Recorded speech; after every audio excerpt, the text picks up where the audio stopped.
welcome along this day 25, Christmas Day. If you are watching on Christmas Day, you do celebrate Christmas. Happy Christmas. Welcome along to the channel. Hope you've had, if you're watching in the afternoon, you've had a nice day. If you do celebrate, if you've not celebrating it, there's not really much you can do on a day like today, is there? When pretty much everything goes on a shutdown. But yeah, welcome along. No matter what you're doing, I hope you are well.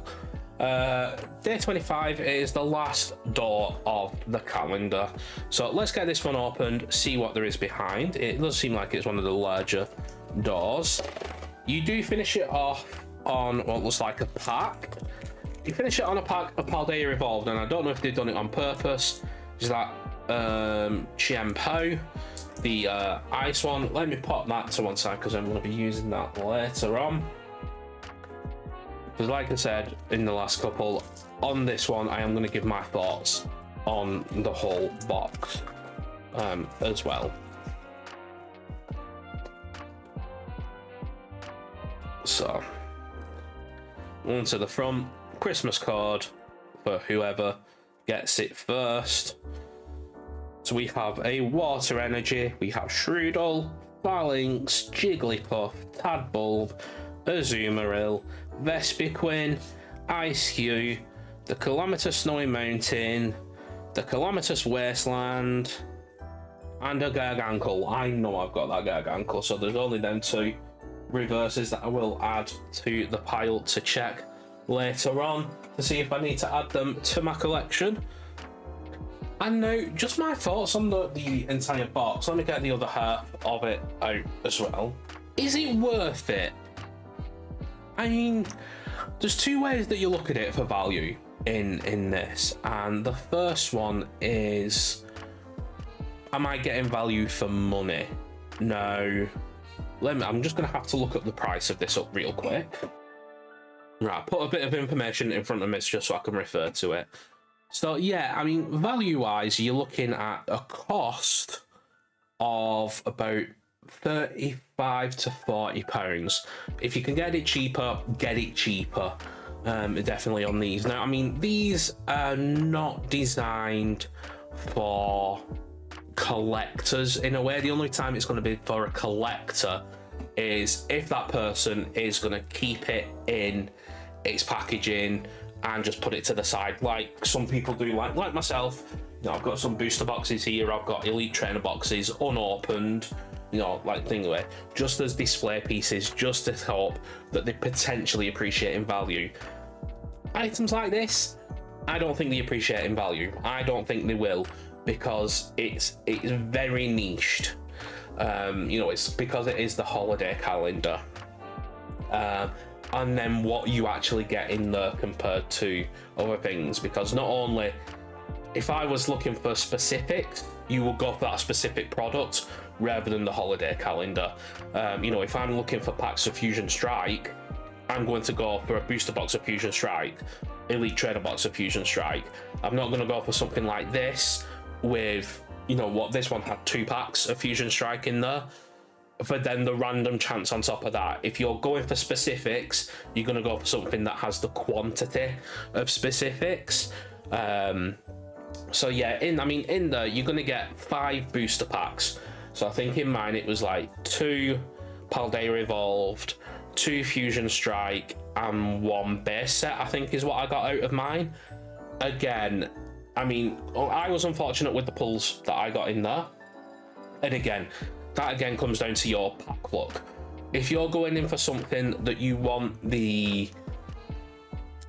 hits, then you're gonna go again. You're gonna go for a booster box. 36 packs. You're gonna just open packs to get what you want. This is one of those products that's why you get 7 fun packs with just 3 cards in. It's something. It's something on the day. I said it in one of the earlier videos, it's an alternative to a chocolate calendar. I think for what you get, it's a little pricey, because when it boils down to it, you're getting like 7 variant cards that are lower base set of things. They're not ones that you're going to add into a deck if you are playing the game. The only way you are going to add it to a deck is if you are missing that specific one. the big ones are going to be like that Alolan VMAX, the Alolan V, sorry, the Glaceon VMAX. They're going to be the ones that you would add into a deck really nowadays if you were playing that kind of deck. But then you wouldn't go for that one. You can just as easily online pick up one for £1, you know, £2. You're not going to go for a product like this just for a little stamp on a deck that you are playing. Packaging, I think these are over-packaged. So, you know, like you're getting both halves. That's quite a wide thing that you're gonna have. You know, opening it into the two. Now I get your average card is, you know, it hits the kind of width. So you do need something in there that if you're doing it, it does it. But you could potentially like angle them in. I don't know if I'm going to get this on camera just well, but you could angle them so that they go in like that. And then that way you wouldn't need as much height in them. And that leads me to the second part of it. Actually getting some of these out was terrible. So if you can see, I've had to cut some of these. This one looks like it's been butchered just because of how much is coming in. Because of how they put them in straight, they fell out during the time that they've been there because they're all quite gaps. There's quite a bit of gap in there in what you're doing. So getting into the actual packaging, it can be frustrating. And that's one thing that you don't want. You don't want something that's supposed to be just a bit of fun once a day. You don't want it to be frustrating. I think the other thing as well is there is a lot of plastic in that. Both of them, you know, let me I'll come back to you once I've opened it up, is what held everything in. So that's a lot of plastic in there in a way, for both of it, especially when, you know, like people are clamping down on excessive plastic usage. That's a lot of plastic for what you were getting in there. The gaps in there, like all the sides in there, there's no reason they couldn't have fashioned out a paper version of this to go in. That way everything then can be recycled in it. That's quite excessive for the plastic you get, especially for then things to fall out. And that's my main thing with that one, the things to fall out. The packs themselves, that's something that's really confused me as well, with the thought process that they've gone behind it. So it's the holiday calendar 2023. So I would have thought you would have got sets from this year in it. I would not have thought they would have gone with Fusion Strike. Said it in an earlier video, if you're gonna go on theme, you'll go Chilling Reign. You know, and that's still an old set. So I'm not sure where the thought process is of doing Fusion Strike as an old set in there. Now I'm not sure of the full dates of when this was released, when it fell in line with Obsidian Flames, but if you're going to do something that's a 2023 calendar, put 2023 packs in there. So yeah, base set Paldea Evolved, yeah, fine, I'm happy with them. If you're going to do them, put them in. But then Fusion Strike is such an older set when you've had sets since of like Astral Radiance, Lost Origin, Silver Tempest.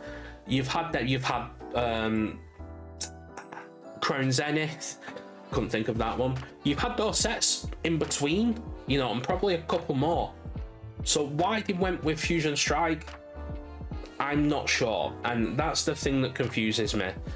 That even the like kind of cover Pokemon for that one don't fit in with the theme with it. It's kind of like the factory, they went, we've got too many packs of these, we'll put these in. And that's my thoughts on that one.